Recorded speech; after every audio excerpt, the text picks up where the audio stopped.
With this veto, which was the first during Donald Trump's second term, has Washington effectively declared that Israel's expansionist, genocidal project is official U.S. policy?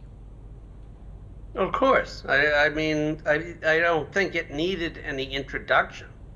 You know, there wasn't, this is a guy who's gutting aid to American universities based on this policy that Zionist interests can tell him, you know, who to exclude and who to include.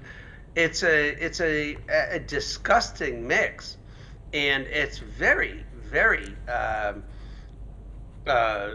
scary in terms of what comes up. I'm talking in domestic terms, because it seeps into immigration, and he makes a joke, about telling ICE immigration cops, you should look through their social media, see what they have to say about Israel. So it's a firmly established reality, and this is I don't know if it's a red flag or a flare or one of those guys at the airport that stand there with this is the way it's going.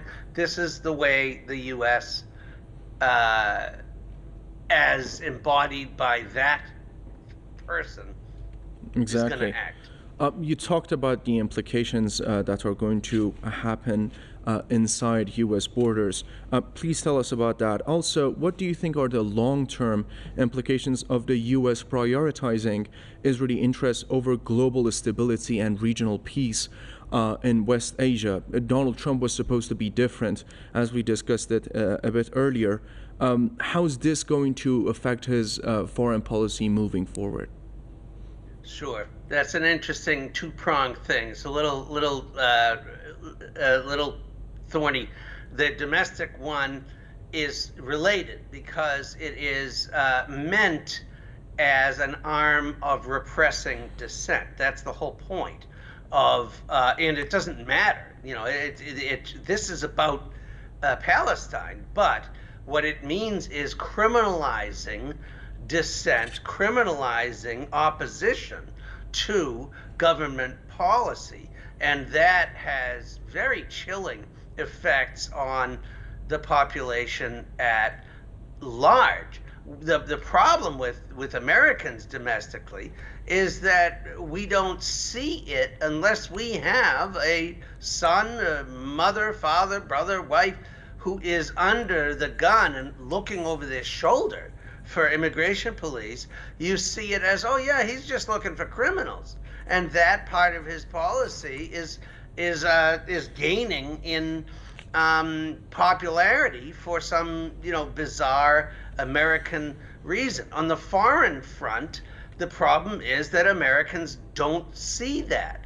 They don't see it, and so it has enormous implications because the Americans will not stop him. Remember, this is started by Biden. I shouldn't say that. It goes a lot further back than that.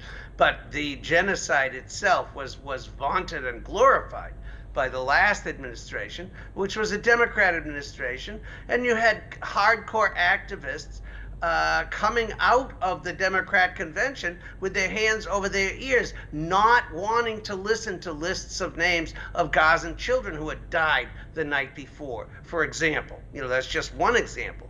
But in the future, what it means is that this is a choice, no matter what party, no matter what your baseline ideology, domestically, you are glomming on to this wrong choice, being on the wrong side of history. And that is an amazing thing in the American experiment, because it means that, guess what? They're going to lose. I'm sorry. This is just the world changing, and they meaning we Americans are refusing to get on board. That's all. Exactly, that is the point. Why is it that the United States, in its desperate effort to prop up Israeli interest at all costs, they are accelerating the demise of their own unipolar dominance, and it's happening much faster than expected. What is exactly happening? Don't they realize that this is the path that you're moving towards? Yeah, I think they don't in general. I think there is a human misunderstanding of the idea of change. Change is abrupt, and what how we worked out the differences between Darwin and the actual evolutionary history was through punctuated equilibrium. That is, everything is still and fixed until it changes, and then it changes abruptly. Everything grows like that. Everything changes like that. Grass grows, kids grow, everything changes in that way through punctuated equilibrium, and people are caught off guard. That is just the way change happens in the natural world. And it won't be any different in this part, except that Americans are particularly trained not to see what is happening. That is amazing. It's also just what this is quoting Antonio Gramsci saying that we are between the old world is dying and the new world struggles to be born. This is the time of monsters, right? Because there's no foundation, there's nothing to stand on. Things are all out of kilter, and what Americans have is nothing underneath them because they've been dumbed down through the evisceration of history, evisceration of education, and how to teach children and humans to think critically, and so they're lost. They're like cotton candy, you know? Exactly. Mr. Welch, what message do you think this veto is sending to the resistance axis, except that the armed struggle is the only viable path? None. I think that's the point. And that is the tone deaf thing that you referred to a few minutes ago. Why can't they see this?